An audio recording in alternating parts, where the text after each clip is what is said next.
জীবনে তো এমন সময় আসেই, তাই না? যখন মনে হয় সবকিছু অন্ধকার, কোনো পথই আর খোলা নেই। আজকে আমরা এমনই একটা ছোট কিন্তু খুব শক্তিশালী গল্পের গভীরে যাব, যা হয়তো সেই মুহূর্তগুলোর জন্য আশার এক নতুন আলো দেখাতে পারে। চলুন শুরু করা যাক। একবার কল্পনা করুন তো, একটা শান্ত নিস্তব্ধ ঘর, যেখানে শুধু চারটে মোমবাতি ধীর স্থির শেখায় জ্বলছে। এই শান্ত প্রায় মায়াবী পরিবেশেই কিন্তু আমাদের আজকের গল্পের শুরু। কিন্তু এই শান্ত পরিবেশটা বেশিক্ষণ থাকল না। হঠাৎ করেই বেশ অদ্ভুত একটা ব্যাপার ঘটল। মোমবাতিগুলো শুধু জ্বলছিলই না, ওরা একে অপরের সাথে কথাও বলতে শুরু করল। ওদের ওই যে কাঁপতে থাকা শিখা, ওটার সাথে সাথেই যেন ফিসফিস করে কথা ভেসে আসতে লাগল। ওরা নিজেদের মনের কথা বলছিল একে অপরকে, কিন্তু সেই কথায় কেমন যেন একটা বিষণ্ণতার সুর ছিল। আর ঠিক এখান থেকেই গল্পের মোড়টা একদম ঘুরে গেল। একে একে মোমবাতিগুলো নিভতে শুরু করল, আর ঘরটা ধীরে ধীরে অন্ধকারে ঢেকে যেতে লাগল। প্রথম মোমবাতিটা, যার নাম ছিল শান্তি, ও একটা দীর্ঘশ্বাস ফেলে বলল, পৃথিবীতে আর কেউ আমাকে ধরে রাখতে চায় না। ওর গলার স্বরে ছিল গভীর এক হতাশা। ব্যাস, এই বলেই শান্তি ঘরটা থেকে বিদায় নিল। অন্ধকার হওয়ার পথে এটাই ছিল প্রথম ধাপ। শান্তিকে চলে যেতে দেখে দ্বিতীয় মোমবাতিটা, মানে বিশ্বাস, ও ঠিক করল নিভে যাবে। ওর যুক্তিটাও ছিল বেশ সোজা সাপটা, যেখানে শান্তিই নেই সেখানে শুধু বিশ্বাস দিয়ে আর কি হবে।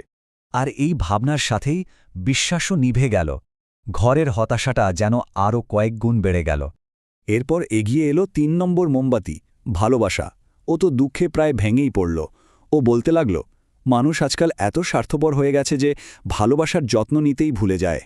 আর এই অবহেলা সইতে না পেরে ওরও জ্বলার শক্তি ফুরিয়ে আসছিল। ভালোবাসাও যেই নিভে গেল, ঘরটা প্রায় পুরোটাই অন্ধকারে ঢেকে গেল। যখন মনে হচ্ছিল যে ঘরটা বুঝি অন্ধকারে ডুবে গেল, ঠিক তখনই একটা নিষ্পাপ শিশুর আগমন হল। আর এই ঘটনায় গল্পের মোড়টা আবার ঘুরিয়ে দিল। শিশুটা ঘরে ঢুকেই দেখল ৩টে মোমবাতি নিভে গেছে, আর এক কোণায় শুধু একটা আলো টিমটিম করে জ্বলছে। এই দৃশ্যটা ওর ছোট্ট মনে খুব গভীর একটা ছাপ ফেলে গেল। ও অবাক হয়ে নিভে যাওয়া মোমবাতিগুলোর দিকে তাকিয়ে জিজ্ঞেস করল, তোমরা জ্বলছ না কেন? তোমাদের তো শেষ পর্যন্ত আলো দেওয়ার কথা ছিল। ওর এই সরল প্রশ্নটাতেই যেন ঘরের সব নিস্তব্ধতা, সব হতাশা এক মুহূর্তে ভেঙে চুরমার হয়ে গেল। এই অন্ধকার আর নিরাশা দেখে বাচ্চাটা কান্নায় ভেঙে পড়ল, আর ওর ওই চোখের জলই যেন গল্পের একটা নতুন শুরু নিয়ে এলো। আর ঠিক তখনই বাচ্চার কান্নার শব্দ শুনে ওই যে শেষ মোমবাতিটা জ্বলছিল, ও মুখ খুলল। চলুন এবার জানি ওর পরিচয় আর ওর ভেতরের অফুরন্ত শক্তি রহস্যটা। হ্যাঁ, ওই শেষ শিখাটাই হলো আশা। এটাই সেই আলো যেটা নিভে গেলে বাকি সব কিছুই অর্থহীন।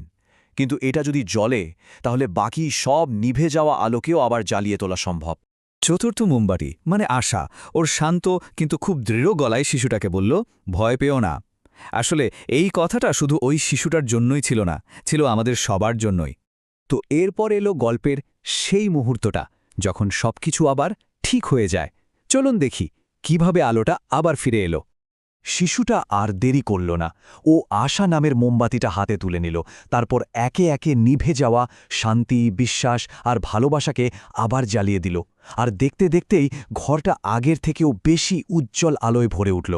আচ্ছা, এই যে গল্পটা আমরা শুনলাম, এটা তো শুধু একটা গল্প না। চলুন এর রূপকটা পেরিয়ে এর ভেতরের আসল মানেটা একটু খুঁজে বের করার চেষ্টা করি।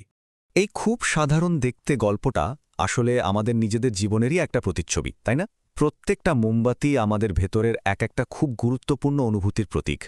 গল্পের আসল শিক্ষাটা হলো, জীবনে শান্তি চলে যেতে পারে, বিশ্বাস টলে যেতে পারে, এমনকি ভালোবাসাও হারিয়ে গেছে বলে মনে হতে পারে।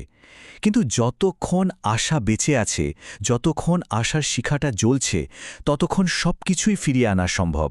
আমাদের ভেতরের ওই আশার আলোটাই বাকি সবগুলোকে জ্বালিয়ে রাখার শক্তি দেয়। তাহলে শেষে একটাই প্রশ্ন থেকে যায়, জীবনের হাজারো ঝড়, সব অন্ধকারে আমরা কোন আলোটাকে সবচেয়ে শক্ত করে আঁকড়ে ধরে রাখব? আমার মনে হয় এই গল্পটা শোনার পর উত্তরটা আমাদের সবারই জানা।